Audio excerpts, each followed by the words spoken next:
जय हिंद मेरे दोस्तों, स्वागत है आपका फिर से एक बार आपके YouTube channel learn commerce by Harsh पे। तो आज आपका अगर आपके पास बीए है, बेसिकली ये वीडियो मैं बीए के लिए अपलोड कर रहा हूँ, बट मैंने सेम ऐसी वीडियो बीकॉम के लिए भी अपलोड कर रखी है। एंड ठीक है, चलो बात कर लेते हैं। आपके पास बीए होगा, बीए प्रोग्राम जो भी है, एंड आपका फर्स्ट सेमेस्टर था या थर्ड सेमेस्टर है, ठीक है। तो आपके पास कॉमर्स फाइनेंस फॉर एवरीवन होगा। सब्जेक्ट का नाम है finance for everyone, related to commerce है, ठीक है।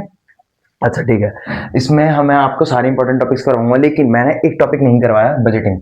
जिसका मतलब देखो, आप ऐसे समझ सकते हैं बजटिंग क्या है। देखो, आने वाले खर्चों को पहले एनालाइज कर लेना, है ना, कि कितना खर्चा लगेगा, ठीक है। उसको एनालाइज कर लेना कि कहाँ कहाँ आपको खर्चा करना है, आने वाले एक्सपेंस को, होने वाले एक्सपेंस को पहले ही, ठीक है, एनालाइज करके, एस्टिमेट करके आपको रख लेना है, ठीक है। ये आपका बजटिंग हो जाएगा।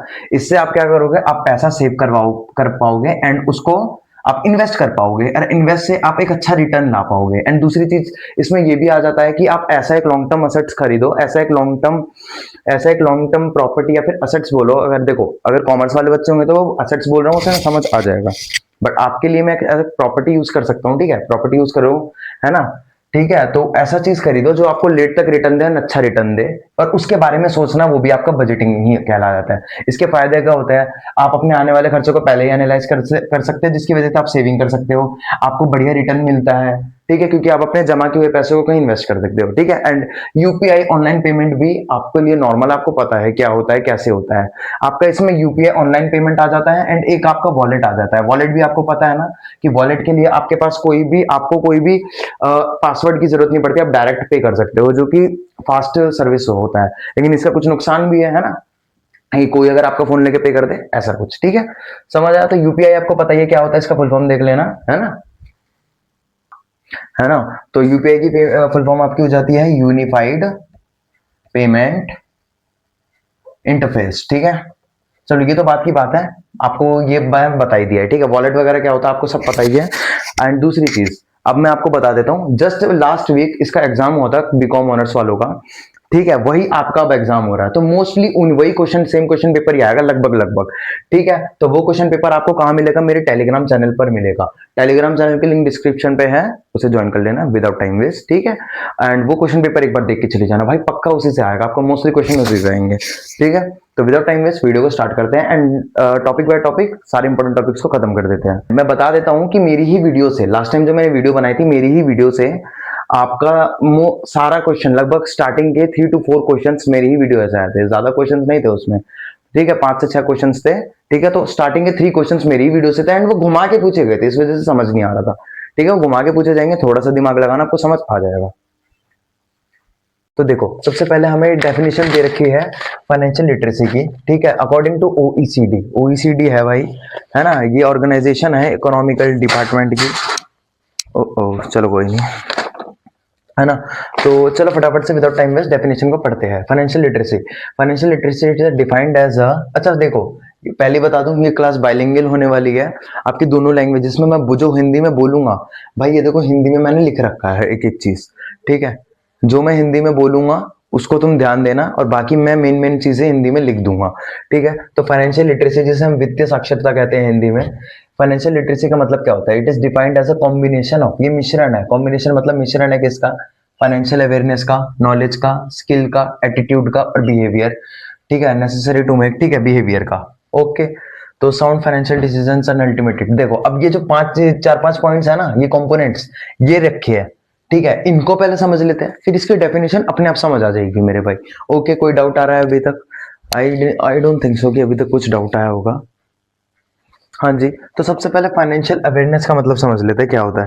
देखो, फाइनेंशियल अवेयरनेस का मतलब होता है जागरूकता, किसके प्रति, फाइनेंस के प्रति, वित्तीय के प्रति जागरूकता, है ना। Knowing that financial products and services like stocks, insurance, मतलब आपको पता होना चाहिए कि स्टॉक्स क्या होता है, आपको पता होना चाहिए कि इंश्योरेंस क्या होता है, आपको पता होना चाहिए, है ना, कि भाई आपका मतलब म्यूचुअल फंड्स क्या होता है, इन सब चीजों के बारे में, इन्वेस्टमेंट के बारे में पता होना, ठीक है, म्यूचुअल फंड्स के बारे में पता होना, इन सब के बारे में पता होने को हम क्या कहते हैं, फाइनेंशियल अवेयरनेस, जागरूकता, वित्त के प्रति जागरूकता।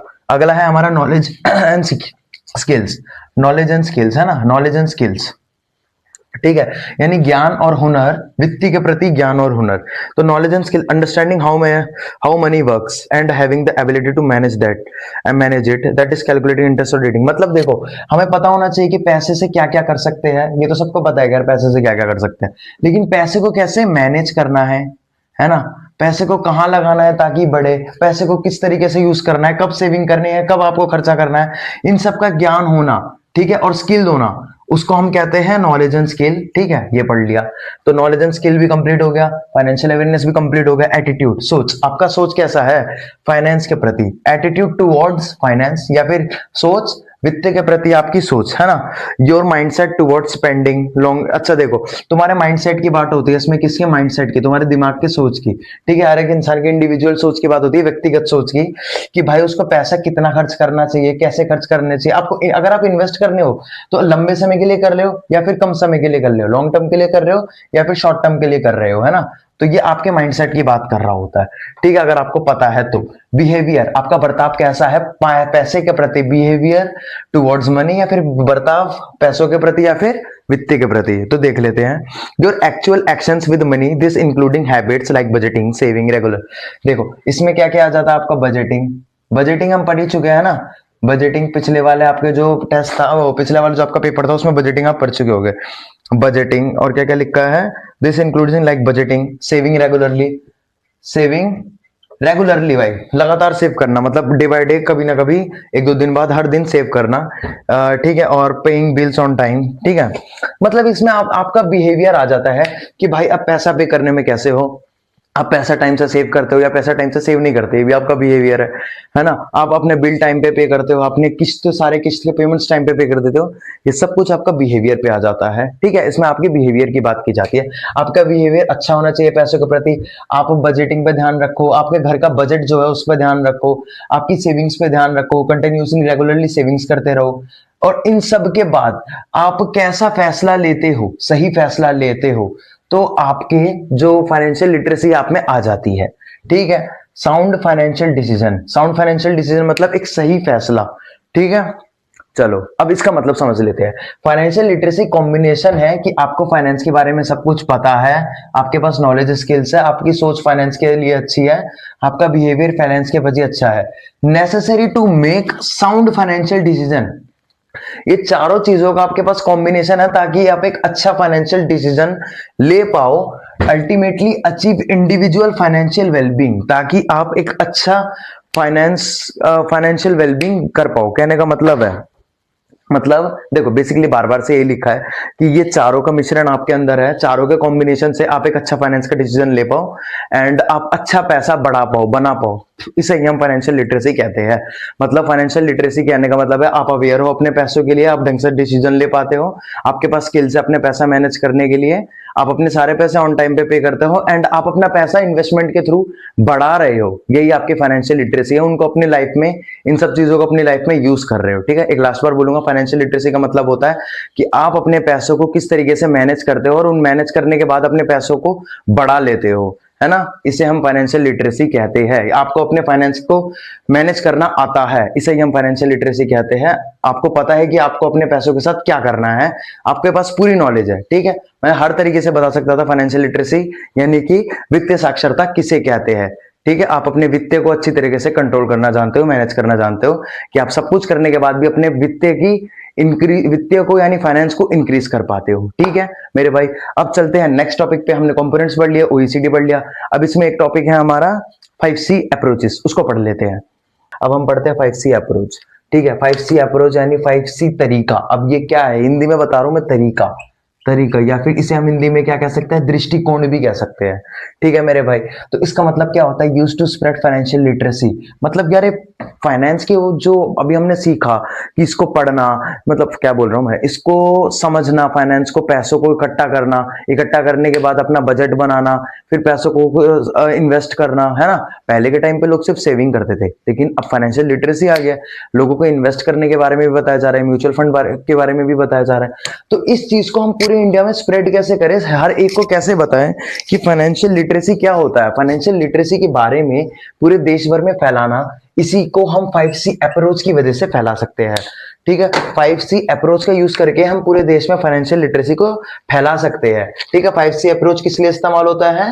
वित्तीय साक्षरता को पूरे देश में, पूरे विश्व में फैलाने के लिए। ठीक है, इसमें सबसे पहला जो हमारा पॉइंट है वो है कंटेंट। पहला सी है कंटेंट, जिसको कहते हैं हम सामग्री। इसमें क्या लिखा हुआ है कि financial literacy materials for instructor, students, ठीक है, young adults, women, micro small medium MSME, senior citizens, people with disabilities, those who are illiterate etcetera. देखो, ये एक ऐसा कंटेंट बनाओ, एक ऐसी सामग्री बनाओ, वो सामग्री हर किसी तक पहुंचे, चाहे वो एक स्टूडेंट हो, ठीक है, चाहे वो एक एडल्ट हो 18+, यंग एडल्ट, टीनेजर, ठीक है, कोई भी हो, चाहे वो एक ओल्ड एज हो, चाहे वो बंदा इलिटरेट हो, ठीक है, उसको, हर किसी को अपने कंटेंट से क्या हो, वो फाइनेंशियल लिटरेसी के बारे में बताया जाए। कंटेंट यानी कि एक ऐसा कंटेंट बनाओ जिससे सबको फाइनेंशियल लिटरेसी के बारे में पता चले। ठीक है, कैपेसिटी, क्षमता, C4 C2, अब दूसरे C की बात कर रहे हैं, कैपेसिटी, क्षमता। क्या मतलब है इसका? Enhance the abilities of various intermediates who can help people learn about money. ठीक है, और क्या लिखा है? Create a code of conduct. मतलब देखो, जो लोग फाइनेंशियल लिटरेसी के बारे में लोगों को बता रहे हैं, मतलब ऐसा चलो कहीं पे कैंपेन हो रहा हो या फिर कहीं पे मान के चलो नुक्कड़ नाटक हो रहा हो, जिसके द्वारा फाइनेंशियल लिटरेसी को बढ़ाया जा रहा है, बताया जा रहा है, लोगों में फैलाया जा रहा है, तो उनको सपोर्ट करो, उनको कैपेसिटी दो कि वो और चीज करे, उनको एक कोड ऑफ कंडक्ट दो। कोड ऑफ कंडक्ट हम किन्हें कह सकते हैं? कहने का मतलब है, मान के चलो मैं तुम्हें फाइनेंशियल लिटरेसी के बारे में समझा रहा हूं एंड लोग आपको कह रहे हैं कि भाई आप इसके जो जगह पे, जहां पे मैं ऐसा मान के चलो एग्जांपल लो कि मैं फाइनेंशियल लिटरेसी के बारे में आपको समझा रहा हूं, है ना, तो अब मैं रोज सबको 5 से 6 के बीच में समझाता हूं, तो अब उस पूरे जो यहाँ पे एरिया में बात फैल गई है कि ये बंदा रोज 5 से 6 बजे के बीच में फाइनेंशियल लिटरेसी के बारे में सबको पढ़ाता है, तो प्लीज आप लोग 5 से 6 बजे जाओ, सिंसियरली जाओ और रोज 5 से 1 घंटा 5 से 6 पढ़कर आ जाओ। तो कैपेसिटी बढ़ रही है, ठीक है, क्षमता बढ़ रही है, ठीक है, उसको हम सपोर्ट कर रहे हैं। यानी कि create a code of conduct for those who deliver financial education. जो भी फाइनेंशियल एजुकेशन प्रोवाइड करता है उसके लिए कोड ऑफ कंडक्ट दो। कोड ऑफ कंडक्ट मतलब एक सिंसियरली तरीके से पढ़ना। जैसे स्कूल में जब आप जाते हो तो आप एक यूनिफॉर्म पहन के जाते हो, तो वो यूनिफॉर्म आपका कोड ऑफ कंडक्ट है। समझ आ रहा है आपको? कुछ इसी तरीके से ही एक कोड ऑफ कंडक्ट उनके लिए भी क्रिएट करो जो कि फाइनेंशियल लिटरेसी को पढ़ाते हैं, फाइनेंशियल एजुकेशन प्रोवाइड करते हैं। ठीक है, तो इसमें पढ़ लिया हमने कि create a code of conduct. ठीक है, create a code of conduct, है ना, for those, create code of conduct किनके लिए क्रिएट करना है? जो कि फाइनेंशियल लिटरेसी को बढ़ाते हैं, फाइनेंशियल एजुकेशन प्रोवाइड करते हैं। ठीक है, and various intermediates who can help people learn about money, enhance the abilities. अब देखो, एक और पॉइंट है इसी के अंदर, उनकी एबिलिटी बढ़ाओ, उनकी क्षमता बढ़ाओ, एबिलिटी बढ़ाओ, जो कि फाइनेंशियल एजुकेशन को प्रोवाइड करता है, जो फाइनेंस के बारे में पढ़ाते हैं, उनकी क्षमता को बढ़ाई जाए। हिंदी में अगर मैं बोले कि जो फाइनेंस की पढ़ाई को पढ़ाते हैं, जो फाइनेंस की पढ़ाई करवाते हैं, उनकी क्षमता को बढ़ाओ, उनकी क्षमता को क्या करो सर? बढ़ाओ, है ना। इसलिए हो जाता है आपका कैपेसिटी में। अब तीसरा सी आ जाता है आपके पास, कम्युनिटी, समाज, समूह, जिसे हिंदी में हम कहते हैं। तो इसमें क्या लिखा हुआ है कि engaging local groups and community led models to spread financial awareness effectively at the grass roots well. ठीक है, okay, at the grass root level. इसका मतलब क्या है कि आप छोटे छोटे ग्रुप्स में जाओ, वहां पे जाके फाइनेंस के बारे में समझाओ। ठीक है, आप किसी और ग्रुप में जाओ, फाइनेंस के बारे में समझाओ, तो सीधा जो जड़ है ना, जड़ को पकड़ो, है ना। जैसे कि यहाँ पे एक पूरा ग्रुप है, मान के चलो गांव है, एक गांव, ठीक है, वहां पे फाइनेंस के बारे में किसी को नहीं पता, एंड आप उसके पंचायत पे जाते हो, जहां पे पंचायतें चल रही होती है, उस जगह पे जाते हो जहां पूरा गांव मौजूद है, और वहां पे जाके सबको फाइनेंस के बारे में समझाते हो। ठीक है, तो एकदम बिल्कुल आपने जड़ से समझाया, वहां पे जड़ पकड़ी आपने। अब वो अपने बच्चों को इस बारे में बताएंगे, है ना। तो ऐसा इस समाज समूह से कहने का मतलब ये है कि आप उसके जड़ को पकड़ लो। ठीक है, ग्रास रूट यानी कि उस जड़ को पकड़ लो, एंड फिर वो आपकी बात को फैलाएंगे। ठीक है, एक एक जगह तक आपके जो बात को है वो पहुंचा सको। तो छोटे छोटे जगह को, छोटे छोटे हर चीज को आप पकड़ो, हर चीज में अपनी जो बात है उसको पहुंचाओ। अब कम्युनिकेशन, संचार, इसे पढ़ते हैं। हाँ, ठीक है, okay, effectively that grassroot level, okay, कोई दिक्कत नहीं है। Communication, use technology, India outlets and creative communication methods to spread financial education messages.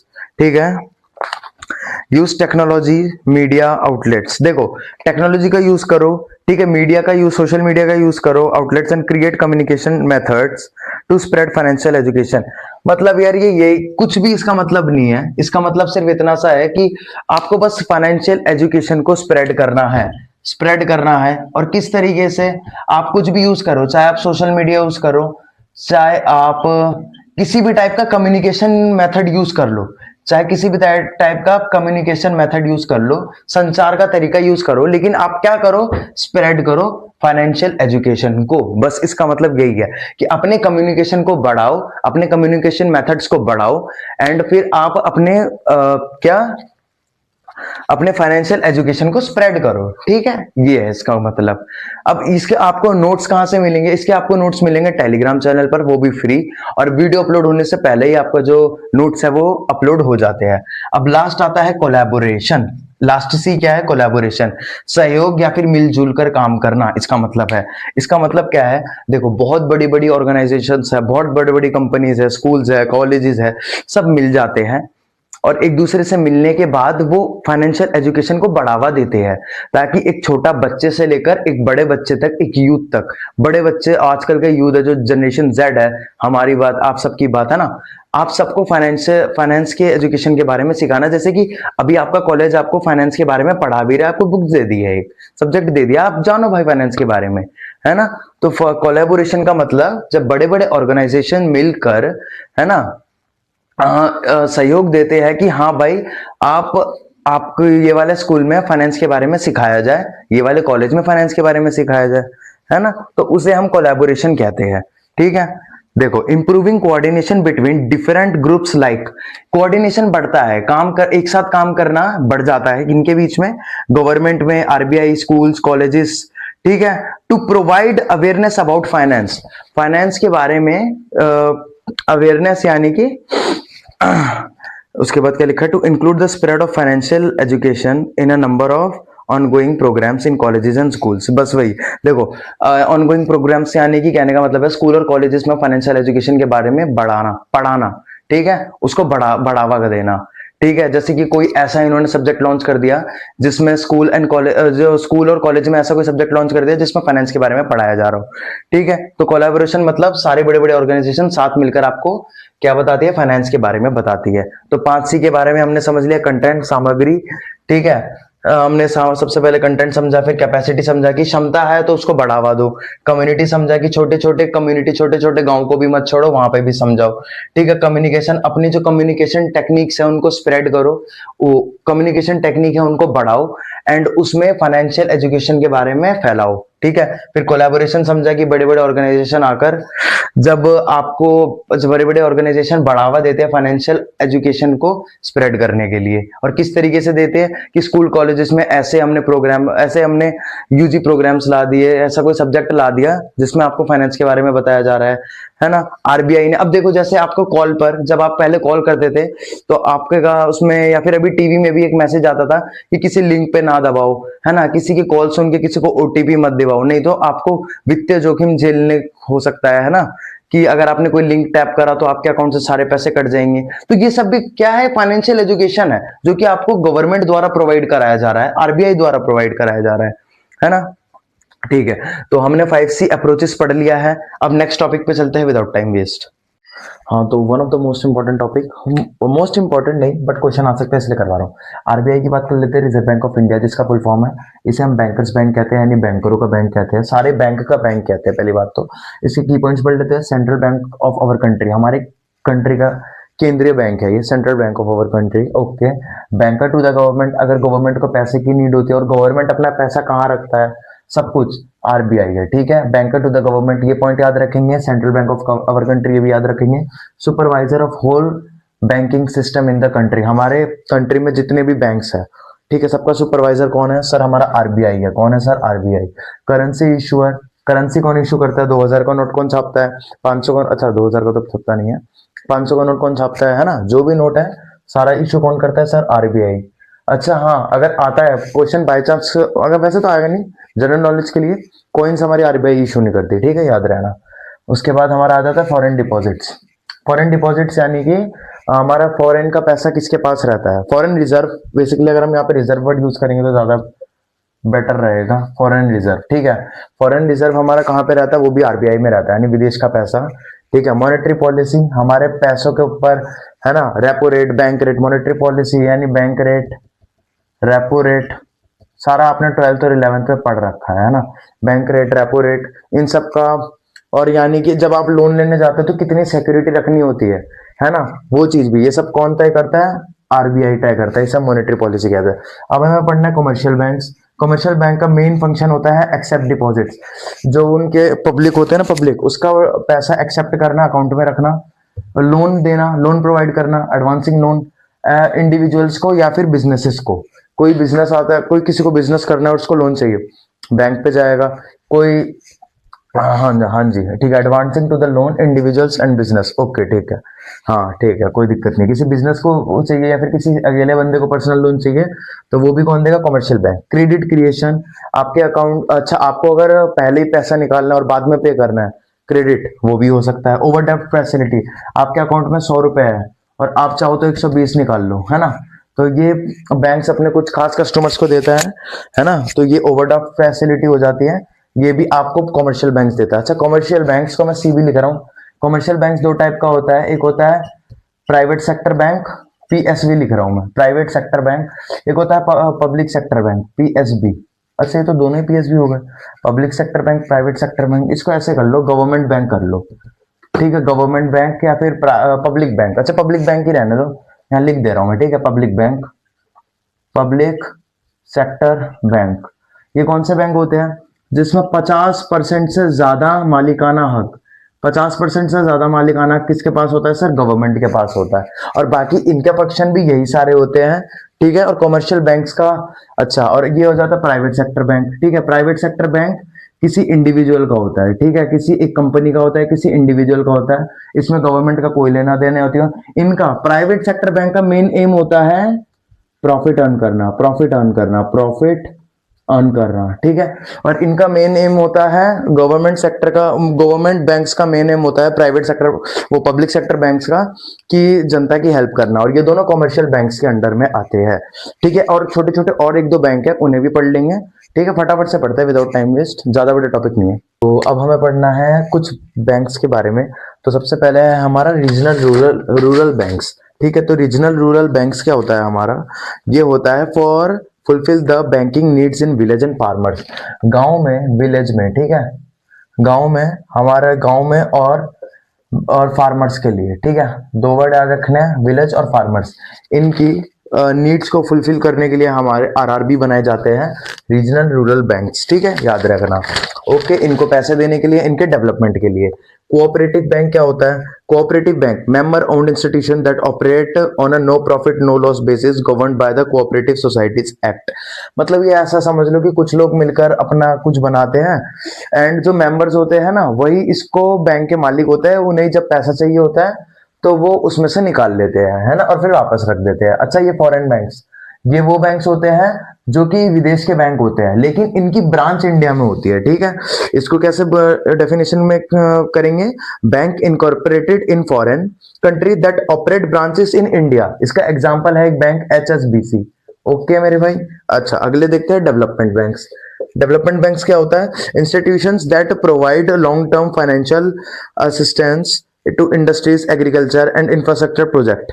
अच्छा, डेवलपमेंट बैंक्स वो होते हैं जो कि इंडस्ट्रीज, ठीक है, इंडस्ट्रीज को, एग्रीकल्चर को, ठीक है, एग्रीकल्चर को एंड आपके इंफ्रास्ट्रक्चर मजबूत करने में पैसा प्रोवाइड करते हैं। ये होते हैं आपके डेवलपमेंट बैंक, यानी कि बेसिकली ऐसे समझो, देश के डेवलपमेंट के लिए, इंडस्ट्री, एग्रीकल्चर और इंफ्रास्ट्रक्चर के लिए पैसा प्रोवाइड करते हैं। स्पेशलाइज्ड बैंक कौन से होते हैं? फोकस्ड ऑन स्पेसिफिक सेक्टर, किसी स्पेसिफिक सेक्टर पे फोकस करते हैं, जैसे कि एक्सिम बैंक, जो कि हाउसिंग, जैसे कि आपका हो जाता है एक एनएचबी बैंक, है ना, ये नेशनल हाउसिंग बैंकिंग है ये। तो एक स्पेसिफिक सेक्टर पे काम करते हैं, या तो ये एग्रीकल्चर पे काम करेंगे या तो ये हाउसिंग सेक्टर पे काम करेंगे। अच्छा, कुछ बैंकिंग की सर्विसेज पढ़ लेते हैं मेरे भाई, कैसी बैंकिंग की सर्विस, किस टाइप की सर्विस देता है। अच्छा, फैसिलिटी ऑफ लोन्स लिखा हुआ है। फैसिलिटी ऑफ लोन्स यानी कि बैंक जो है वो लोन प्रोवाइड करता है। अब ये क्वेश्चन आता है तो आप इसके अंदर भी पॉइंट्स निकाल सकते हो कि बैंक बैंक कम इंटरेस्ट पे लोन देता है, एंड किस टाइप के लोन देता है, होम लोन देता है, पर्सनल लोन देता है, वेडिंग लोन देता है, गोल्ड लोन देता है। There are a lot of type of loan which given by bank.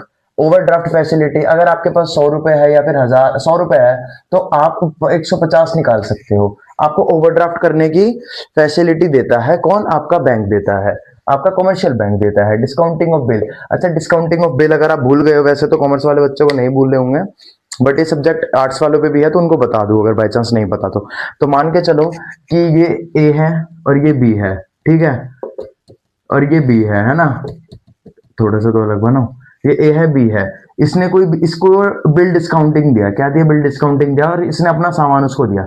इसने बोला भाई 3 महीने बाद ये बिल अपना बैंक में ले जाइयो और वो तेरे को पैसे दे देंगे। उसने बोला अच्छा, बट अब इसको कुछ बी को कुछ जरूरत पड़ गई और ये अभी चला गया बैंक में, ठीक है, ये अभी चला गया बैंक में और मेरे को बोला कि ये पैसे 3 महीने बाद मुझे मिलने वाले थे, अभी चाहिए लेकिन मेरे को। तो उन्होंने, बैंक ने बोला ओके सर मिल जाएगा, कोई दिक्कत नहीं है, ओके आपके बस थोड़े से डिस्काउंट चार्जेस कटेंगे, वो कटने के बाद आपके पैसे आपको अभी मिल जाएंगे, और जब इस लड़के के पैसे अकाउंट में आएंगे तो हम रख लेंगे बैंक। उन्होंने बोला ठीक है, आप जितना चार्ज काटना है काट लो और मुझे अभी पैसे दे दो। बस ये होता है हमारे बिल डिस्काउंटिंग या डिस्काउंटिंग ऑफ बिल।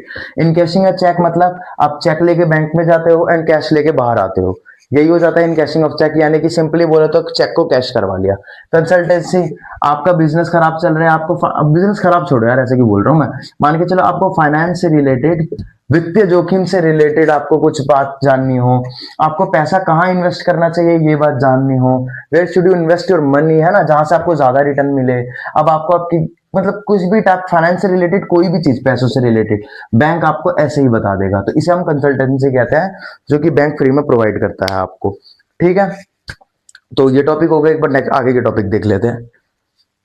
हाँ जी, तो अब जो हमें टॉपिक पढ़ना है वो पढ़ना है हमें savings account, current account, main ये दोनों है, ठीक है। अच्छा मेन 3 है आपके पास, फिक्स रेकरिंग अकाउंट, बट चारों लेंगे कोई दिक्कत नहीं है। Savings account design for individuals, लोगों के लिए डिजाइन होते हैं, with limited to encourage savings.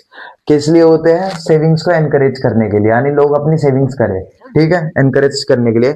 It offers a modest interest rate and allows easy withdrawals, आपको अच्छा इंटरेस्ट रेट देता है, इंटरेस्ट रेट अच्छा होता है, ठीक है, इंटरेस्ट रेट मॉडरेट होता है, ज्यादा बेकार नहीं होता, और इजी विड्रॉल्स होते हैं इसमें, इजी विड्रॉल है ना, इसमें मतलब ऐसा नहीं कि मुश्किल हो रहा है विड्रॉल करने में, ठीक है, इजी विड्रॉल होते हैं, ठीक है। और वाइल मेंटेनिंग मिनिमम बैलेंस, और आप चाहो तो मिनिमम बैलेंस अपना रख सकते हो, जैसे आपने आपने और बैंक ने बात कर रखी है, इन पे 1000 ही रखने हैं, इसमें 2000 ही रखने हैं, इसमें 10,000 ही रखने हैं, जस्ट लाइक एक जीरो बैलेंस का अकाउंट होता है, आप जीरो भी रखोगे तो भी कोई दिक्कत नहीं है। चलो सेविंग्स अकाउंट पढ़ लिया कि मॉडेस्ट आपका इंटरेस्ट रेट होता है, सेविंग्स को एनकरेज करने के लिए होता है, ठीक है, इजी विड्रॉल होता है। करंट अकाउंट पर फटाफट पढ़ लेते हैं, primary of business and large organization, ये किस लिए होता है? बिजनेसमैन के लिए होता है, बिजनेस के लिए बनता है, बिजनेसमैन के लिए बनता है, बड़ी बड़ी ऑर्गेनाइजेशंस के लिए बनता है, जिन्हें हर हर सेकंड में पेमेंट करनी होती है, हर सेकंड में, ठीक है, दैट परफॉर्म फ्रीक्वेंट ट्रांजेक्शन, वही हर जल्दी जल्दी ट्रांजेक्शन करनी होती है।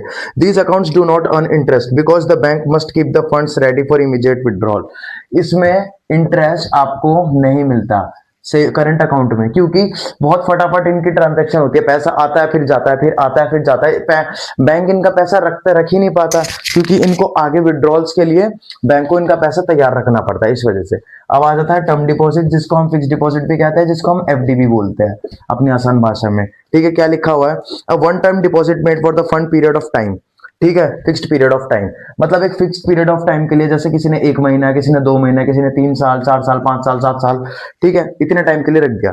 Mode for the fixed period of time ranging from 1 month to several years, मतलब 1 महीने से कई साल तक ये हो सकता है। It offers high rate of interest, इसमें इंटरेस्ट रेट कैसा होता है मेरे भाई? बिल्कुल इंटरेस्ट रेट बहुत ज्यादा हाई होता है, ये ऑफर करता है ये। It offers high rate of interest compound to savings and compare to savings and saving accounts and current account, मतलब करंट अकाउंट में तो इंटरेस्ट होता है नहीं, सेविंग अकाउंट के मुकाबले बहुत ज्यादा हाई इंटरेस्ट रेट देता है। अगर डिफरेंस आता है तो डिफरेंस भी तुम आराम से लिख देना। बट लैक ऑफ लिक्विडिटी, अच्छा लिक्विडिटी क्या होता है? कि पैसों को जल्दी से वो किसी भी चीज को पैसों में कन्वर्ट कर देना, इसमें लैक ऑफ लिक्विडिटी है, लैक ऑफ लिक्विडिटी। क्यों? क्योंकि एक बार अगर आपने जैसे कई साल के लिए पैसा रखवा दिया तो आपको उतने साल रखना ही पड़ता है, ठीक है, एफडी तोड़वाने में बहुत दिक्कत आती है, ठीक है, टाइम लगता है। But lack of liquidity because funds can not be withdrawn before maturity, और फंड्स विड्रॉ नहीं करा जा सकता उस टाइम तक। ठीक है, पढ़ लिया हमने टर्म डिपॉजिट। अच्छा, ये सारे नोट्स आपको मेरे टेलीग्राम चैनल पर मिल जाएंगे बिल्कुल फ्री ऑफ कॉस्ट, कोई पैसा नहीं देना। ठीक है, क्योंकि बहुत से यूट्यूबर्स ऐसे होते हैं जो आपको कुछ कुछ चार्जेस लेने लगते हैं पीडीएफ के लिए। ठीक है, मानता हूं उनका पैसा खर्च होता है, सबका होता है, मेरा भी होता है, बट यार नहीं, अच्छी बात नहीं है। चलो ठीक है, रेकरिंग डिपॉजिट अपने अपनी सोच है यार, छोड़ो, मैं कुछ नहीं बोलूंगा। रेकरिंग डिपॉजिट्स आरडी है ना, who want to save a fixed amount of money every month for a specific, मतलब मेरे मतलब जैसे इंस्टॉलेशन ईएमआई होती है ना कि हर महीने हजार रुपए की ईएमआई है, तो इसमें भी ऐसे मान के चलो कि 1000 दे रखे हैं हमने, 1000 अब डाला, फिर 1000 अब डाला, अगले महीने डाला, फिर अगले महीने भी डाला, ऐसे कर करके आपको हर महीने या फिर हर एक टाइम में एक फिक्स्ड अमाउंट पे करना पड़ता है। ठीक है, fixed amount of money every month for a specific period. ठीक है, कुछ ही टाइम पे, जैसे 2 साल तक डालना है, 3 साल तक डालना है, फिर वो एक टाइम बढ़ जाएगा। At the end of the month depositor receive the total amount, जैसे at the end of the time, मतलब जब भी इसका टाइम खत्म होगा तो एंड में वो डिपॉजिटर जिस जो पैसा डालता है उसको पूरा टोटल अमाउंट भी मिलेगा, प्लस में इंटरेस्ट भी मिलेगा। ठीक है, तो ये था हमारा रिकरिंग डिपॉजिट, मतलब बार बार डिपॉजिट करते थे। तो देखते हैं नेक्स्ट टॉपिक कुछ है या नहीं। हाँ जी, तो देखो अगले हमें 4 टॉपिक्स फटाफट विदाउट स्टॉपिंग में, ठीक है, विदाउट स्टॉपेज में फटाफट पढ़ लेते हैं। आईपीओ, इनिशियल पब्लिक ऑफर, जिसे हिंदी में कहते हैं प्रारंभिक सार्वजनिक प्रस्ताव। And IPO is the process by which a private company offers its share to the public for the first time. एक प्राइवेट कंपनी है, ठीक है, उसने पहली बार अपने शेयर्स मार्केट में इश्यू करे। ठीक है, पहली बार अपने शेयर्स मार्केट में इशू करे। ठीक है, मार्केट में इशू करे for the first time to raise capital. किस लिए करे? कैपिटल रेस करने के लिए, अपना पूंजी जुटाने के लिए, कैपिटल रेस करने के लिए, टू रेस कैपिटल। ठीक है, to raise capital and becomes a publicly traded company on the stock exchange. अब जब पहली बार उसने शेयर एक्सचेंज करे ना, देखो जब तक उसने शेयर इशू नहीं करे, एक्सचेंज बोल दिया, जब तक उसने शेयर इशू नहीं करे तो वो थी एक प्राइवेट कंपनी। क्या थी? Private company. लेकिन जब उसने शेयर इशू कर दिया तो वो हो जाएगी अब एक पब्लिक कंपनी। अच्छा, पब्लिक कंपनी का मतलब कोई गवर्नमेंट कंपनी मत समझना, पब्लिक कंपनी हो जाएगी। पब्लिक कंपनी वो कंपनी है जिसके शेयर्स को कोई भी खरीद सकता है, कोई भी पब्लिक में खरीद सकता है। ठीक है, अच्छा, अब ये पब्लिक, जब इसने पब्लिक को इशू कर दिया अपने शेयर, तो अब वो मार्केट में क्या हो जाएगी? लिस्टेड कंपनी कहलाएगी। ठीक है, यानी आईपीओ के बाद ही लिस्टेड कंपनी कहलाती है। पहली बार जब कैपिटल के लिए शेयर इशू करते हैं उसे कहते हैं आईपीओ, इनिशियल पब्लिक ऑफर। ठीक है, अब आया, अच्छा ये सारे नोट्स आपको बार बार बोल रहा हूँ, कहां पे मिलेंगे? टेलीग्राम चैनल पे मिलेंगे, बहुत अच्छे नोट्स है, एक बार जाके पढ़ लेना। Follow on public offer. Follow on public offer कैसा है हमारा? An FPO is an issuance share to the investor by a company, shares to investors, ठीक है, by a company that is already listed on a stock exchange. It is essentially an additional issue of an IPO। ठीक है, इसमें क्या मतलब है? देखो, मतलब एक कंपनी थी जिसने आईपीओ रेस कर दिया, मान के चलो एक कंपनी थी, इसने पहली बार अपने पैसे वो शेयर लॉन्च करा, शेयर इशू करा। ठीक है, तो उसे हमने क्या बोल दिया? आईपीओ करा। लेकिन अभी कंपनी को क्या हुआ? कंपनी को कहीं पे पैसा लगाना है और कंपनी को अब पैसा चाहिए। कंपनी ने फिर से जब दोबारा से नए शेयर इशू करे, दोबारा से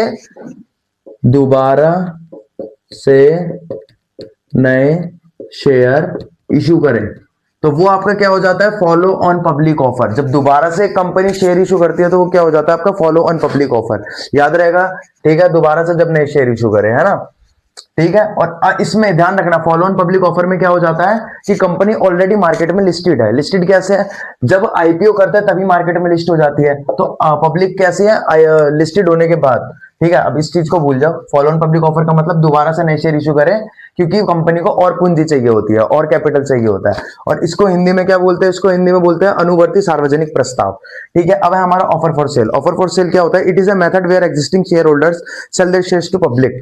ये हम स्टॉक एक्सचेंज भी कह सकते हैं एक तरीके से, स्टॉक एक्सचेंज एक तरीके से कह सकते हैं। मान के चलो मैंने कंपनी का 5% शेयर खरीद रखा है। क्या? 5% शेयर खरीद रखा है, याद रहेगा आपको? 5%, मतलब ऐसे ही बता रहा हूं मैं। तो मैंने अब वो पब्लिक को बेच दिए, मुझे इस कंपनी से एग्जिट लेना है। ठीक है, तो क्या हो, इस चीज को हम क्या बोलेंगे? ऑफर फॉर सेल बोलेंगे। समझ आ गया? अब हमें पढ़ना है म्यूचुअल फंड्स। म्यूचुअल फंड्स क्या होता है? अब mutual fund is a financial vehicle that pools money from many investors, जो कि बहुत सारे मैनी इन्वेस्टर्स, अच्छा, बिगिनर इन्वेस्टर्स भी इसी में पैसा लगाते हैं। ध्यान रखना, बहुत सारे इन्वेस्टर से क्या करता है सर? पैसा खींचता है। क्या खींचता है? पैसा। ठीक है, कई सारे इन्वेस्टर से क्या खींचता है? पैसा खींचता है। परचेज है डाइवर्सिफाइड पोर्टफोलियो, यहाँ इंक गिरी हुई है, of stocks, bonds, other securities manager, professional fund manager.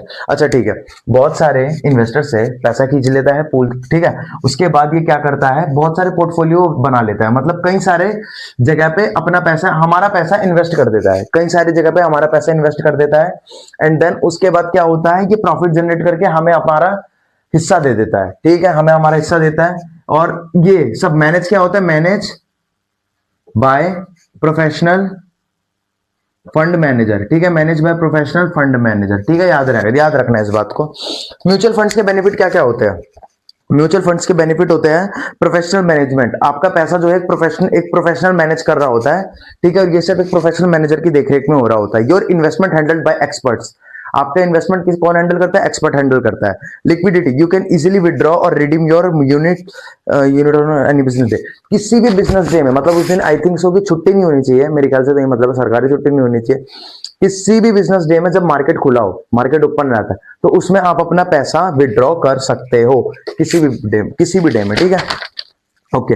D, अच्छा नेक्स्ट टॉपिक आ गया हमारा डीमेट अकाउंट का, उसे भी पढ़ लेते हैं, कोई दिक्कत नहीं है। डीमेट अकाउंट इसी में बता दूं क्या, चलो इसी में बता देता हूँ। अब हमें क्या पढ़ना है, डीमेट अकाउंट, चलो यार अगले पेज पे पढ़ा देता हूँ, कोई दिक्कत नहीं है। तो सर सबसे मोस्ट इंपॉर्टेंट टॉपिक पे हम आ गए हैं। तो देखो सबसे पहले हमें पढ़ना है फाइनेंशियल मार्केट। देखो फाइनेंशियल मार्केट क्या होता है, ये होता है फाइनेंशियल असेट्स का लेन देन इधर से उधर करना, जहां पे फाइनेंशियल असेट्स को खरीदा और बेचा जाता है, वो होता है आपका फाइनेंशियल मार्केट। ध्यान रखेंगे इस बात का, फाइनेंशियल मार्केट दो टाइप्स का होता है। कितने टाइप्स का होता है मेरे भाई फाइनेंशियल मार्केट, दो टाइप्स का होता है, कैपिटल मार्केट, मनी मार्केट। जो एक दिन से लेके एक 364 यानी एक दिन से लेके एक साल तक का जो जिसमें कार्यकाल होता है, जिसमें इन्वेस्टमेंट रहती है, जिसमें पैसा लगाना रहता है, वो हो जाता है आपका मनी मार्केट में। और जिसमें मोर देन वन ईयर एक साल से ज्यादा लगाते हैं, उसे कहते हैं हम कैपिटल मार्केट। क्या इन दोनों में फर्क समझ आया? फाइनेंशियल मार्केट दो टाइप के, कैपिटल मार्केट, मनी मार्केट। अच्छा पहले मनी मार्केट समझ के खत्म कर देते हैं। मनी मार्केट क्या होता है, जिसमें एक दिन से लेके 364 दिनों तक के लिए पैसा आपका उसमें जाता है। तो ये होता है आपका, इसमें तीन चीजें आती है, ट्रेजरी बिल, गवर्नमेंट सिक्योरिटीज, ठीक है, जो एक साल से कम की गवर्नमेंट सिक्योरिटीज है वो इसके अंदर आती है, और कमर्शियल पेपर्स आप ऐसे कह सकते हो कि बैंक आपस में छोटे मोटे मतलब कंपनीज या फिर बैंक आपस में लोन लेने देने का काम करते हैं। गवर्नमेंट सिक्योरिटीज, जब गवर्नमेंट सिक्योरिटीज आप ऐसे कह सकते हो कि गवर्नमेंट अपनी सिक्योरिटीज बेचता है, ठीक है, कुछ टाइम के लिए, तो वो हो जाता है, ठीक है। उसके बाद अब आ जाता है मेन जो है हमारा कैपिटल मार्केट है। कैपिटल मार्केट इसमें किस टाइप की चीजें आती है, शेयर, इक्विटी वाले, डिवेंचर्स, म्यूचुअल फंड्स, ठीक है, ओके, इतना समझ आया। अच्छा कैपिटल मार्केट हमारा मोर देन वन ईयर रहता है, ठीक है। ये दो टाइप का होता है, प्राइमरी मार्केट और सेकेंडरी मार्केट, ठीक है। प्राइमरी मार्केट कौन सा होता है, जिसमें शेयर पहली बार इशू होते हैं, ठीक है, इसमें डिवेंचर आते हैं, आईपीओ होता है, इनिशियल पब्लिक ऑफर, जो कि मैं अभी थोड़ा सा और डिटेल में समझाऊंगा आगे। इसमें आईपीओ होता है, बॉन्ड्स होते हैं, ठीक है, ध्यान रखना। जो पहली बार कंपनी इशू करते हैं वो शेयर डिवेंचर्स होते हैं। प्राइमरी मार्केट में सब कुछ क्या हो रहा है, कैसे हो रहा होता है, पहली बार हो रहा होता है। अगर ये चीज आपको डिटेल्ड में पढ़नी है तो डिस्क्रिप्शन में लिंक दे दूंगा उस वीडियो की, भाई वो वीडियो देख लेना, आगे करके स्किप करके देख लेना, ये वाला टॉपिक थोड़ा सा ज्यादा इंपॉर्टेंट हो जाता है, तो प्लीज इस टॉपिक को थोड़ा और डिटेल में पढ़ के आना, ठीक है मेरे भाई। तो प्राइमरी मार्केट मैंने बता दिया आपका कहाँ होता है, यहाँ पे पहली बार शेयर इशू किए जाते हैं, आईपीओ होता है यहाँ पे। आईपीओ यानी इनिशियल पब्लिक ऑफर, जब पब्लिक के लिए पहली बार एक कंपनी शेयर इशू करती है। प्राइमरी मार्केट में कंपनी अनलिस्टेड होती है, कैसी होती है मेरे भाई, अनलिस्टेड होती है। एक अनलिस्टेड कंपनी जब पहली बार अपने शेयर इशू करती है ना, तब जाके वो लिस्टेड कहलाती है। और जब उसके शेयर इशू हो जाते हैं और लोग खरीद लेते हैं, तो लोग आपस में बेचते खरीदते हैं। मैंने शेयर खरीदे, इस कंपनी ने लॉन्च कर दिया शेयर, अब वो कंपनी लिस्ट हो गई, पहली बार शेयर लॉन्च करे, इशू करे, तो मैंने खरीद लिए, ठीक है, अब वो कंपनी लिस्टेड हो गई, वो उधर की बात है। मेरे पास शेयर है, अब मैंने एक और इन्वेस्टर को बेचा, तो ये कौन सा मार्केट है भाई, आपस में जो एक इन्वेस्टर टू इन्वेस्टर का मार्केट चल रहा है, ये कौन सा मार्केट है, ये हमारा स्टॉक मार्केट, जिसे हम सेकेंडरी मार्केट भी कहते हैं, ठीक है। इसमें एनएससी बीएससी भी आ जाते हैं। एनएससी बीएससी का national stock exchange, Bombay stock exchange, stock market का रहता है। यह भी समझाऊंगा क्या होता है, टेंशन मत लो, ठीक है। सेकेंडरी मार्केट में समझ आ गया, इसमें आपका स्टॉक्स रहता है, ठीक है, और वो शेयर्स रहते हैं जो ऑलरेडी मार्केट में लिस्टेड होते हैं, वो सिक्योरिटीज रहती है, securities that are already listed on market. अच्छा ये मैं क्या बोल रहा हूँ, उन कंपनी की सिक्योरिटीज रहती है जो कंपनी की सिक्योरिटीज ऑलरेडी स्टॉक मार्केट में लिस्ट होती है, ये बोलना था मुझे, ये था। ठीक है, मेरी बात इतनी समझ आई। सेकेंडरी मार्केट क्या होता है, प्राइमरी मार्केट क्या होता है। प्राइमरी बिल्कुल फ्रेश मार्केट होता है, पहली बार कंपनी आती है तब वहां पे जाके लॉन्च करती है। सेकेंडरी मार्केट यहाँ पे ऑलरेडी शेयर्स का लेन देन चल रहा था, इन्वेस्टर टू इन्वेस्टर में खेल हो रहा होता है। ठीक है, ब्रोकर्स भी इसी में आ जाता है सेकेंडरी मार्केट में। मेरी बात अगर समझ आ गई हो तो नेक्स्ट टॉपिक पे चलता है विदाउट टाइम वेस्ट। अच्छा, ये टॉपिक अगर डिटेल में पढ़ना हो डिस्क्रिप्शन वाली वीडियो जरूर देख लेना। और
तो नेक्स्ट टॉपिक देखते हैं। अभी क्या हुआ कि मैंने पूरी रिकॉर्डिंग कर दी है क्लिप की, एंड अब देखा तो उसमें साउंड ही नहीं था क्योंकि माइक ऑफ हो गया था।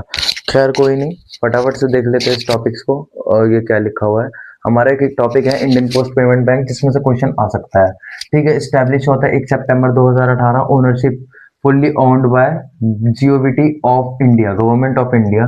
ठीक है, टैगलाइन क्या है, आपका बैंक आपके द्वार, मतलब आपका बैंक आपके घर चल कर आ जाता है। ठीक है, ऑब्जेक्टिव क्या है, to achieve financial inclusion by providing banking access to the unbanked and under banked population across India. Mainly कहाँ पे, मेनली इन रूरल एरियाज। ठीक है, रूरल एरियाज मेनली, मतलब कि ये इनका मकसद है कि इंडिया के हर एक कोने में बैंक की सुविधा को पहुंचाना। ठीक है, की limit maximum balance up to 2 lakh, इसमें हाईएस्ट कितना रख सकते हैं, 2 लाख रुपए रख सकते हैं। कैसी सर्विसेज प्रोवाइड करता है, सेविंग अकाउंट की सर्विस देता है, करंट अकाउंट की सर्विस देता है, डायरेक्ट बेनिफिट ट्रांसफर देता है, लेकिन क्रेडिट कार्ड की फैसिलिटी और क्रेडिट की फैसिलिटी नहीं देता, लोन्स फैसिलिटी भी नहीं देता। इनका काम क्या होता है, ये पोस्टमैन होता है, ये पोस्टमैन जो होता है वो बायोमेट्रिक लेके घूमता है अपने साथ, है ना। वो आपके बायोमेट्रिक्स लेकर ही पेमेंट करवा देता है आपकी, है ना। आपको पेमेंट करनी होती है, आपका खाता खुल जाता है, आपके घर पे आ जाता है वो। कि उनके लिए होता है, जैसे रूरल एरियाज में बहुत दूर दूर बैंक होते हैं या फिर कोई बुजुर्ग होता है, तो उनके बैंक बहुत दूर होते हैं, तो ये पोस्टमैन खुद आ जाता है घर में बैंक बन के एक तरीके से, है ना। तो ये बहुत फायदेमंद चीज है, ठीक है। तो उम्मीद है कि आपको मेरी की गई मेहनत आपके बहुत काम आएगी, है ना।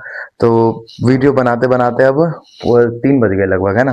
तो अगर आपको वीडियो थोड़ी सी भी पसंद आई हो तो प्लीज एक बार फर्स्ट कमेंट चेक कर देना, चेक कर लेना कि क्या लिखा है, एंड हो सके तो एक बार वो देख लेना, एक कमेंट करने की कोशिश कर देना कि एक अच्छा सा कमेंट कर दो जिससे मैं थोड़ा सा मोटिवेट हो जाऊं और वीडियोस बना पाऊं, ठीक है। आप सबको all the best and best of luck for your exam and take care, good bye.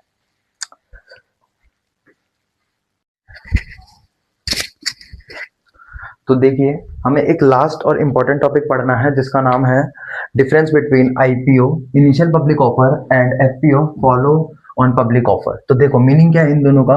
देखो ये जो सेम टेबल है ना, ये सेम टेबल बिल्कुल एज इट इज हिंदी में अपलोडेड है मेरे टेलीग्राम चैनल पर, जाके देख लेना, ठीक है। आईपीओ, तो आईपीओ का मीनिंग है first time issue of shares to the public, पहली बार इशू हो रही है पब्लिक में, ठीक है। FPO further issue of shares after IPO, यानी कि आईपीओ उन्होंने कर रखा है उसके बाद भी इन्हें ये शेयर इशू कर रहे हैं, आईपीओ कर रखा है उसके बाद भी शेयर इशू कर रहे हैं, यानी दूसरी या तीसरी बार इन्हें कह सकते हैं कि दूसरी या तीसरी बार शेयर इशू कर रहे हैं। कंपनी का स्टेटस, इसमें कंपनी लिस्टेड नहीं होती, अनलिस्टेड बिफोर आईपीओ लिखा हुआ है। कहने का मतलब है कि जब तक कंपनी शेयर इशू नहीं करेगी तब तक अनलिस्टेड है, तो आईपीओ के बाद लिस्टेड होगी, वो लिखा है company is unlisted, company unlisted रहेगी, अनलिस्टेड है जब तक आईपीओ नहीं हो जाता। आईपीओ के बाद लिस्ट में आती है जो कि हम पढ़ रखा है, कंपनी इज ऑलरेडी लिस्टेड, यहाँ पे आईपीओ पहले ही हो चुका होता है इसलिए कंपनी ऑलरेडी लिस्टेड है। ऑब्जेक्टिव क्या है इसका, आईपीओ का ऑब्जेक्टिव होता है, यानी कि जब कंपनी पहली बार शेयर इशू करते हैं उसका ऑब्जेक्टिव होता है कैपिटल रेज करना और स्टॉक मार्केट में खुद को लिस्ट करना, ठीक है।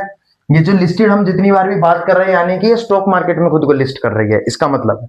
और इसका ये तो ऑलरेडी लिस्टेड है स्टॉक मार्केट में, इसका खाली दिमाग में ये रहता है, इसका मतलब ऑब्जेक्टिव ये रहता है कि कैपिटल रेज करना है, खाली एडिशनल कैपिटल, मतलब पहले से जो कैपिटल है उसके बाद जब और कैपिटल मंगाया जाता है ना कंपनी में, उसे हम एडिशनल कैपिटल कहते हैं, ठीक है। तो एडिशनल कैपिटल को रेज करना है, इसमें रिस्क लेवल इसमें हाई रहता है। आईपीओ जो करती है, एक नई कंपनी मार्केट में जब आई है, बिल्कुल जस्ट नहीं आई है, जिसको कोई नहीं जानता, जिसपे किसी को भरोसा नहीं है, उस कंपनी पे पैसा लगाना होता है। मतलब पहली बार शेयर इशू कर रही है, अब कोई कंपनी उतरी मार्केट में एंड वो शेयर इशू कर रही है, आईपीओ डाल रही है, इनिशियल पब्लिक ऑफर कर रही है, पहली बार शेयर इशू कर रही है, तो मैं उस पर पैसा नहीं लगाऊंगा, मैं बोलूंगा यार मेरे को तो डर लग रहा है, पता नहीं कल को कंपनी डूब गई तो मेरा सारा पैसा डूब जाएगा भाई, तो इसमें इसलिए रिस्क हाई होता है। लेकिन इसमें ऑलरेडी कंपनी मार्केट में लिस्टेड है, मतलब ये पहले भी इसने पैसा रेस किया था, यानी कि ये पहले टिकी हुई है अभी तक, कंपनी पहले की कंपनी है क्योंकि ऑलरेडी लिस्टेड होती है ना। एक बार ये पहले भी आईपीओ कर चुकी है, अब दूसरी बार ये शेयर इशू कर रही है, इसका मतलब इसमें रिस्क कम होता है, ठीक है। इन्वेस्टर का कॉन्फिडेंस इसमें कम होता है क्योंकि इसमें नई कंपनी है, एक कंपनी पहली बार अपने शेयर इशू कर रही है मार्केट में, है ना। तो इसमें इन्वेस्टर का कॉन्फिडेंस कम होगा, लेकिन इसमें हाई होगा, ज्यादा होगा, ठीक है। मैंने अपनी तरफ से सारे, हाँ जी। तो अब हमें जो नेक्स्ट टॉपिक पढ़ना है वो स्टॉक इंडिसेस, ठीक है। तो इसमें सबसे पहले सेंसेक्स के बारे में पढ़ लेते हैं, फिर निफ्टी 50 के बारे में भी पढ़ लेंगे। यानी निफ्टी, देखो सेंसेक्स क्या है, ये बेसिकली इंडेक्स है, इंडेक्स, ठीक है, सेंसिटिव इंडेक्स, ठीक है, एक इंडेक्स है, क्या है। तो इसका काम क्या होता है, देखो जो हमारा बीएससी है ना, बीएससी क्या, बीएसई, जिसके फुल फॉर्म है बॉम्बे स्टॉक एक्सचेंज, ठीक है, बॉम्बे स्टॉक एक्सचेंज। तो बॉम्बे स्टॉक एक्सचेंज में टोटल, अभी टोटल कितनी अगर देखी जाए तो 5500 से ज्यादा कंपनीज लिस्टेड है ना। बॉम्बे स्टॉक एक्सचेंज के अंदर 5500 से ज्यादा कंपनी लिस्टेड है, लेकिन जो इसमें से टॉप 30 कंपनीज है ना जो अच्छा कर रही है मार्केट में, टॉप 30 कंपनीज, वो टॉप 30 कंपनीज की लिस्ट अपने पास रखता है कौन, सेंसेक्स। सेंसेक्स एक इंडेक्स शो करता है, उस इंडेक्स में वो टॉप 30 कंपनीज होती है कि कौन ऊपर है कौन नीचे है क्या है। जिसको भी शेयर में इन्वेस्ट करना होता है, ठीक है, वो स्टॉक में इन्वेस्ट करना होता है, तो वो सेंसेक्स को देख लेता है कि हाँ भाई ये टॉप 30 कंपनी है इसमें, तो इसमें पैसा लगाऊंगा, इसमें नहीं लगाऊंगा, है ना, ठीक है। तो हमारा अब सेंसेक्स हो गया, तो याद रखेंगे सेंसेक्स एक इंडेक्स है, ठीक है। किसका इंडेक्स है, बॉम्बे स्टॉक एक्सचेंज में 5500 प्लस कंपनीज है, उनमें से टॉप 30 कंपनीज का ये इंडेक्स है, ठीक है। अब आता है निफ्टी, जिसे हम निफ्टी 50 भी कहते हैं, ठीक है। निफ्टी, अब जैसे ये था बॉम्बे स्टॉक एक्सचेंज का, ये है एनएसई का, नेशनल, अच्छा एनएसई का है, किसका, ये एनएसई, नेशनल स्टॉक एक्सचेंज, ठीक है, एक्स तक लिख रहा हूं मैं, नेशनल स्टॉक एक्सचेंज, ओके, कोई दिक्कत अभी तक, ठीक है। तो नेशनल स्टॉक एक्सचेंज में more than 2700 plus companies listed है, ठीक है, more than 2700 plus company listed है। एंड इन लिस्टेड कंपनी में से टॉप 50 कंपनी को जो इंडेक्स है उसको निफ्टी कहा जाता है। इसे हम निफ्टी 50 भी इसलिए बोलते हैं क्योंकि इसमें टॉप 50 कंपनीज को लिस्टेड किया जाता है। ठीक है, टॉप 50 कंपनीज का ग्राफ इसमें शो होता है, टॉप 50 कंपनी का इंडेक्स है ये। ठीक है, उसका नाम क्या है, निफ्टी। और ये किसका है, नेशनल स्टॉक एक्सचेंज का है, एनएसई का है।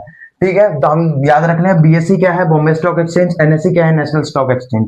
ठीक है हाँ जी, ठीक है, इतना अगर आपको पता चल गया तो नेक्स्ट टॉपिक पे चलते हैं। अब अगला जो हमारा टॉपिक है उसके बारे में बात कर लेते हैं, वो है हमारा आईपीओ, एफपीओ। ठीक है, सब कुछ पढ़ लेते हैं, इनमें डिफरेंस क्या है, डिफरेंस पढ़ लेंगे। ठीक है, मेरे ख्याल से इसके बारे में थोड़ा थोड़ा अंदर से पढ़ लेना, मैं नोट्स दे दूंगा, वो पढ़ लेना। ठीक है, ये किस टाइप के, मतलब ये हर तरीके से, ये मतलब इनके अंदर कुछ कुछ चीजें होती है। ठीक है, ये लेवल में मतलब कि शेयर प्राइस जिसका सबसे ऊपर है, जिसका जो अच्छा ग्रो कर रहा है, आज जो ज्यादा परसेंट से ऊपर गया तो उसको टॉप पे रखते हैं। ऐसी बहुत सारी चीजें होती हैं, इनके अंदर कंपोनेंट्स होते हैं। तो वो कंपोनेंट्स में आपको नोट्स दूंगा, उसमें से पढ़ लेना, कोई दिक्कत नहीं है, एक बार रीड करोगे समझ आ जाएगा, इतना कोई हार्ड नहीं है। बेसिकली बाहर से मेन मेन चीजें समझाना था कि निफ्टी क्या है, सेंसेक्स क्या है ना, इसके बीएससी की कंपनी शो करता है या एनएससी की कंपनी शो करता है। ओके, तो नेक्स्ट टॉपिक पे। हाँ जी, तो फटाफट इस टॉपिक को पढ़ के खत्म कर देते हैं। हमारा डीमेट अकाउंट क्या है, demat account is a digital account that holds shares and securities, जो कि आपके शेयर्स और सिक्योरिटीज को होल्ड करके रखता है, अपने पास रखता है इलेक्ट्रॉनिक फॉर्म में। It replaces physical paper certificates. ठीक है, ये फिजिकल पेपर पुराने टाइम में जो शेयर्स थे वो मतलब ऐसे पेपर्स में दे दिए जाते थे बहुत पहले। ठीक है, तो वो नहीं करता इसमें, मतलब रिप्लेस कर दिया फिजिकल पेपर सर्टिफिकेट्स को, making the process of buying and selling of stocks secure, fast and paperless. मतलब कि अब स्टॉक्स को खरीदना बेचना बहुत ही ज्यादा सिक्योर, फास्ट और पेपरलेस, है ना, कागज रहित कर दिया है, किसने, डीमैट अकाउंट ने। बेनिफिट क्या है डीमैट अकाउंट के, पेपरलेस प्रोसेस है। पेपरलेस प्रोसेस यानी कि मैं पढ़ के बता देता हूँ, eliminate physical paper work and the risk of losing.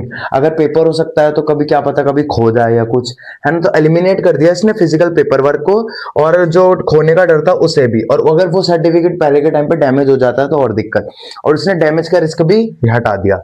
ठीक है, पेपरलेस प्रोसेस हो गया। यूजर फ्रेंडली इंटरफेस क्या होता है, इसका मतलब है provide simple digital platform to manage investment easily from anywhere. आप कहीं से भी अपना जो डीमेट अकाउंट है उसे मैनेज कर सकते हैं। ठीक है, कहीं से भी अपने जो पोर्टफोलियोज है उनको कहीं से भी मैनेज कर सकते हैं। Provide simple digital platform, easy digital platform देता है। ऐसा नहीं कि आपको उसके लिए अलग से नॉलेज गेन करनी पड़ेगी उस चीज को समझने के लिए, कहीं से भी खरीदो बेचो। ठीक है, कन्वीनियंट रिव्यू क्या होता है, allows you to track and monitor your entire stock portfolio. जितना भी तुम्हारा स्टॉक पोर्टफोलियो है उसको तुम कहीं से भी ट्रैक कर सकते हो। कहने का मतलब है कि देख सकते हो कितना बड़ा है, कितना कम हुआ है, या लॉस में गए हो, प्रॉफिट में गए हो। इजी ट्रेडिंग, खरीदने बेचने के प्रोसेस को इजी कर दिया है, मतलब एनेबल दैट इंस्टेंट ट्रांसफर बिल्कुल इंस्टेंट हो जाता है। Securities and faster settlement. ठीक है, ट्रेडिंग अकाउंट क्या होता है, ये ट्रेडिंग अकाउंट लिखा है हमारा। Trading account is an investment account. ये कैसा है, इन्वेस्टमेंट अकाउंट है जो कि अलो करता है बाय और सेल सिक्योरिटीज को खरीदने और बेचने को अलाउ करता है। ये तो सिक्योरिटीज को अपने पास रखता है, मतलब आपने सिक्योरिटी खरीदनी है, खरीदोगे किसी से तो आप क्या करोगे, ऑर्डर करोगे। तो जो ऑर्डर करोगे ना, वो ऑर्डर करने के लिए आपको ट्रेडिंग अकाउंट की जरूरत पड़ेगी। ठीक है, ट्रेडिंग अकाउंट की, है ना।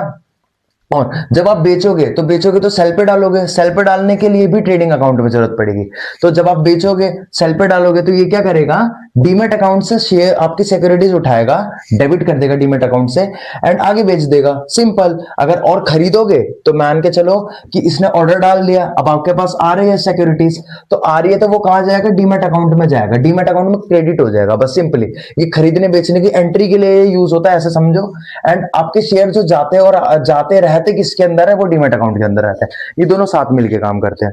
ठीक है, तो और हाँ, ये तो मैंने ऐसे बार बार से, अगर आपको लग रहा है कि बार बार से समझा है, इसके लिए एक डिटेल्ड वीडियो है जो कि हिंदी प्लस इंग्लिश अच्छे से मैंने समझा रखा है, वो डिस्क्रिप्शन में वो देख लेना। और दूसरी चीज, टेलीग्राम जरूर ज्वाइन करना, है ना, और पिन कमेंट देख लेना, प्लस में। तो होपफुली कि आपका एग्जाम अच्छा जाए। ऑल द बेस्ट आप सबको। एंड मैं जितनी मेहनत कर सकता था उतनी कर दी मैंने। ठीक है, एंड बेस्ट ऑफ लक आप सबको। ऑल द बेस्ट, अच्छे से एग्जाम देना। टेक केयर आप सबको। एंड दूसरी चीज, एक बार पिन कमेंट चेक कर लेना, है ना।